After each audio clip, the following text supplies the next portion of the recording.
Hello students, இன்னைக்கு நம்மளோட கிளாஸ்ல 9th மேக்ஸ்ல இருக்கக்கூடிய முக்கோணவியல்ங்கிற சாப்டர்ல பயிற்சி 6.1ல 10ஆம் சம் தான் பார்க்க போறோம். அதுல என்ன கொடுத்திருக்காங்கன்னு பாருங்க. ஒரு மாணவன் O என்ற புள்ளியில் தரையில் நின்று கொண்டு P என்ற புள்ளியில் உள்ள பட்டத்தை OP = 25 மீட்டர் என்றவாறு காண்கிறான்னு கொடுத்திருக்காங்க. ஸோ எப்படி கொடுத்திருக்காங்கன்னு பாருங்க. ஓங்கிற புள்ளியில ஒரு பையன் நின்றுட்டு இருக்கிறான். இங்கிருந்து Pங்கிற இடத்துல நம்மளுக்கு ஒரு பட்டம் இருக்கு. அந்த ஓபியோட நீளம் 25 மீட்டர். அதாவது நம்ம விடுற நூல் இருக்கு இல்லையா, அந்த நூலோட நீளம் 25 மீட்டர் இருக்கிற மாதிரி ஒரு பட்டம் பறந்துட்டு இருக்கு. அந்த பட்டத்தை ஓங்கிற புள்ளியில இருந்து பாக்குறான். பட்டம் எப்பவுமே இப்படி கிராஸா தானே பறக்கும் இல்லையா. ஸோ அங்கிருந்து தரைக்கு இருக்கக்கூடிய ஹைட் எவ்வளோன்னா 5 மீட்டர்னு கொடுத்துருக்காங்க. ஸோ அந்த 25 மீட்டர் நூலோட நீளம் அந்த நீளத்துல பறந்துகிட்டு இருக்கும்போது அந்த இடத்துல இருந்து தரையோட ஹைட் எவ்வளவு, தரையில இருந்து பார்த்தோம் அப்படின்னா அந்த பட்டத்தினுடைய ஹைட் எவ்வளவா இருக்குன்னா 5 மீட்டர் இருக்கு. சரிங்களா, 5 மீட்டர் ஹைட்ல இருக்கு. இது அவங்க கொடுத்திருக்கிற தகவல். இப்ப நம்ம என்ன பண்றோம்னா இன்னும் கொஞ்சம் நூலை விடுறோம். எவ்வளவு நீளம் விடுறோம் அப்படின்னா Pயிலிருந்து மேலும் 5 மீட்டர் தொலைவு நகர்கிறதுனா இன்னும் கொஞ்சம் நூலை விடுறோம். இன்னொரு 5 மீட்டர் நீளத்துக்கு நம்ம நூலை விட்டோம் அப்படின்னா இப்ப ஆரம்பத்துல இருந்து 30 மீட்டர் தூரத்துல அந்த பட்டம் பறந்துட்டு இருக்கு. ஸோ அந்த இடத்துல இருந்த புள்ளியில இருந்து தரைக்கு உள்ள உயரம் என்ன அப்படின்னு அவங்க கேட்டிருக்காங்க. சரிங்களா, 25 மீட்டர் நீளத்துல அந்த பட்டம் பறந்துட்டு இருக்கும்போது தரையோட ஏற்படுத்துற ஹைட் 5 மீட்டர் இருக்கு. இன்னொரு 5 மீட்டர் விட்டுட்டோம் அப்படின்னா இன்னும் கொஞ்சம் தூரம் ஹைட்டா பறக்கும் இல்லையா. அந்த பறந்துட்டு இருக்கக்கூடிய இடத்துல இருந்து தரைக்கு உள்ள ஹைட் என்ன அப்படிங்கறது தான் நம்ம கண்டுபிடிக்கணும். அதை நம்ம ஹெச்னு எடுத்துக்கலாம். ஸோ இதை கண்டுபிடிக்க போறோம். ஸோ இதையே நம்ம முக்கோணவியல் விகிதத்தை பயன்படுத்தி நம்ம கண்டுபிடிக்கலாம். எப்படி கண்டுபிடிக்கிறதுன்னு பார்க்கலாம் பாருங்க. ஃபர்ஸ்ட் கொடுத்திருக்கக்கூடிய ஃபர்ஸ்ட் செங்கோண முக்கோணத்தை எடுத்துக்கோங்க. OPAன்னு ஒரு செங்கோண முக்கோணம் இருக்கு இல்லையா. இந்த செங்கோண முக்கோணத்துல நம்மளுக்கு என்னென்ன இது ரெண்டுமே ஏற்படுத்தக்கூடிய கோணம் தரையோட அந்த நூல் ஏற்படுத்தக்கூடிய கோணத்தை நம்ம தீட்டான்னு குறிச்சுக்கலாம். அந்த நூல் அதே கோணத்தை ஏற்படுத்துற மாதிரிதான் அந்த பட்டம் பறந்துட்டு இருக்கும். சோ அந்த பெரிய செங்கோண முக்கோணத்துக்கும் இதே கோணம் தான் நம்மளுக்கு இருக்கு. சரிங்களா, OPAங்கிற செங்கோண முக்கோணத்துக்கும் அதே தான் வரும்.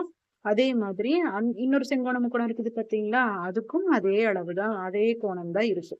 சரிங்களா, இப்ப இந்த செங்கோண முக்கோணத்துல நம்மளுக்கு என்னென்ன தெரியும்னு பாருங்களேன். இந்த தீட்டாவோட எதிர்பக்கமும் கர்ணமும் நம்மளுக்கு தெரியும். சோ எதிர்பக்கத்தையும் கர்ணத்தையும் வச்சு வரக்கூடிய தீட்டா என்ன தீட்டானா சைன் தீட்டா. சோ இந்த செங்கோண முக்கோணம் OPAல நம்ம என்ன கண்டுபிடிக்க போறோம்னா சைன் தீட்டா கண்டுபிடிக்க போறோம். என்ன அளவு தெரியுதோ அதை வச்சு அது கண்டுபிடிக்கக்கூடிய தீட்டாவை கண்டுபிடிச்சுக்கலாம். சோ சைன் தீட்டா எடுத்துக்கலாம் செங்கோண முக்கோணம் OPAவில். சரிங்களா, என்ன செங்கோண முக்கோணம் எடுத்துக்கிறோம், செங்கோண முக்கோணம் OPAல பாத்தீங்க அப்படின்னா என்ன தீட்டா எடுக்கிறோம், சைன் தீட்டா எடுத்துக்கிறோம். அப்ப சைன் தீட்டா ஈக்குவல் டு எதிர்பக்கம் பை கர்ணம் அப்படின்னா என்ன வரும்னா PM பை OPன்னு வரும். PMோட அளவு 5, OPயோட அளவு 25. ஸோ 5 இருக்குது கேன்சல் பண்ணுவோம்னா 1/5ன்னு ஆன்சர் வருது. இப்போ சைன் தீட்டாவோட ஆன்சர் நம்மளுக்கு 1/5ன்னு வந்திருக்கு இல்லையா. ஸோ ஓகே, இதை அப்படியே வச்சுக்கலாம். இப்போ என்ன பண்ணலாம்னா பெரிய செங்கோண முக்கோணம் எடுத்துக்கோங்க. ORNன்னு ஒரு செங்கோண முக்கோணம் இருக்குது பாருங்க. இந்த செங்கோண முக்கோணத்துக்கும் நம்ம அதே மாதிரி சைன் தீட்டா கண்டுபிடிக்க போறோம். எப்படி சின்ன செங்கோண முக்கோணத்துக்கு சைன் தீட்டா கண்டுபிடிச்சோமோ அதே மாதிரி பெரிய செங்கோண முக்கோணத்துக்கும் சைன் தீட்டா கண்டுபிடிக்க போறோம். ஸோ சரி, பெரிய செங்கோண முக்கோணத்தோட பேர் என்னன்னா செங்கோண முக்கோணம் ORN. சரிங்களா, ஸோ ORNல் சைன் தீட்டா ஈக்குவல் டு இதனுடைய எதிர்பக்கம் என்னன்னு பாருங்க. இப்ப இந்த தீட்டாலுமே இந்த பெரிய முக்கோணத்துல செங்கோண முக்கோணம் என்னன்னா RN, கர்ணம் என்னன்னா OR. So QN by